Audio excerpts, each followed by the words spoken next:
ముఖ్యమంత్రిగా మర్యాదగా మాట్లాడితే, పాలసీ గురించి మాట్లాడితే, నువ్వు పద్ధతిగా వ్యవహరిస్తే ప్రతిపక్షంగా మేము నిర్మాణాత్మక పాత్ర పోషిస్తాం. ఇవాళ మా కౌశిక్ రెడ్డి గారిని ఎందుకు అరెస్ట్ చేసినావు? ఉదయం 9 గంటలకు మమ్మల్ని అరెస్ట్ చేశారు. ఇప్పుడు రాత్రి 9 అవుతుంది. 12 గంటలు మమ్మల్ని ఇవాళ పోలీస్ స్టేషన్ లో పెట్టారు. కౌశిక్ రెడ్డి గారిని ఎందుకు మీరు బెయిల్ ఇవ్వట్లేదు? ఇలా కౌశిక్ రెడ్డి గారి మీద మీరు పెట్టిన కేసులే అక్రమ కేసులు. పోలీస్ స్టేషన్ ఏమన్నా ప్రైవేట్ ప్రాపర్టీయా? పోలీస్ స్టేషన్ కు ప్రజలు ఎవరైనా వెళ్ళొచ్చు, అది public property.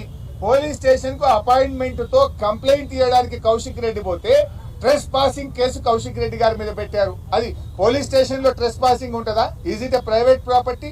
I'm asking the police. అంటే ఆ రకంగా అక్రమ కేసు పెట్టారు. ఉదయం ఇంట్లో చెరబడి తలుపులు పగలగొట్టి కుటుంబ సభ్యులను కూడా భయభ్రాంతులకు గురి చేసి మా కౌశిక్ రెడ్డి గారిని అరెస్ట్ చేశారు. మరి కౌశిక్ రెడ్డిని అరెస్ట్ చేస్తే 12 గంటల నుంచి ఎందుకు బెయిల్ ఇవ్వరు? మెజిస్ట్రేట్ గారి ముందు ప్రొడ్యూస్ చేయరు.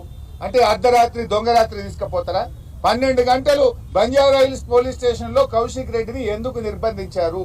12 గంటలుగా కౌశిక్ రెడ్డి గారికి బెయిల్ ఇవ్వకుండా, మెజిస్ట్రేట్ ముందు ప్రొడ్యూస్ చేయకుండా ఎందుకు ఆలస్యం చేస్తున్నారు అని నేను అడుగుతా ఉన్నా.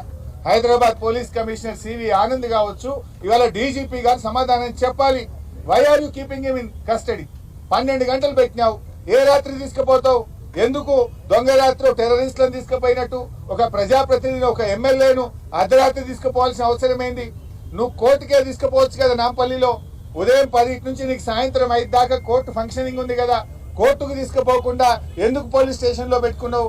అంటే నీకు ఏ సెక్షన్లు పెట్టాలో ఇంకా రేవంత్ రెడ్డి చెప్పలేదా? గాంధీ భవన్ కి మీకు ఇన్స్ట్రక్షన్స్ ఇంకా రాలేదా? ఈ రాత్రిపూట దొంగ సెక్షన్లు ఇంకెన్ని మార్చడానికి కుట్రలు చేస్తున్నారా? ఏందో ఎఫ్ఐఆర్లు మారుస్తారా మీరు? ఇది ఎక్కడి న్యాయం అని మేము అడుగుతా ఉన్నాం. 12 గంటల టైం సరిపోదా? మీరు వారిని మెజిస్ట్రేట్ ముందు ప్రొడ్యూస్ చేయడానికి 12 గంటల సమయం మీకు సరిపోవడం లేదా అని అడుగుతా ఉన్నా.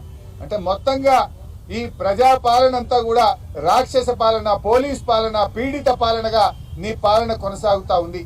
ఇప్పటికైనా బేషరతుగా ఇవాళ రాష్ట్ర వ్యాప్తంగా కూడా వందలాది వేలాది మంది బీఆర్ఎస్ కార్యకర్తల్ని అనేక పోలీస్ స్టేషన్లలో అరెస్ట్ చేసి పోలీస్ స్టేషన్లు ఇంకా కూడా పెట్టుకున్నారు. మహిళల్ని కూడా పెట్టుకున్నారు. మహిళా ప్రజాప్రతినిధుల్ని కూడా పోలీస్ స్టేషన్లో పెట్టి ఇబ్బంది పెడతా ఉన్నారు. బేషరతుగా రాష్ట్ర వ్యాప్తంగా ఎక్కడెక్కడైతే మా బీఆర్ఎస్ కార్యకర్తల్ని, నాయకులను అరెస్ట్ చేశారో వాళ్ళందరినీ వెంటనే విడుదల చేయాలని చెప్పి కూడా బీఆర్ఎస్ పార్టీ తరఫున మేము డిమాండ్ చేస్తా ఉన్నాం. అదేవిధంగా కౌశిక్ రెడ్డి గారిని కూడా అన్ని కూడా బెయిలబుల్ సెక్షన్స్ ఉన్నాయి కనుక పోలీస్ స్టేషన్ లోనే బెయిల్ ఇచ్చి బేషరతుగా కౌశిక్ రెడ్డి గారిని విడుదల చేయాలని కూడా బీఆర్ఎస్ పార్టీ డిమాండ్ చేస్తా ఉంది.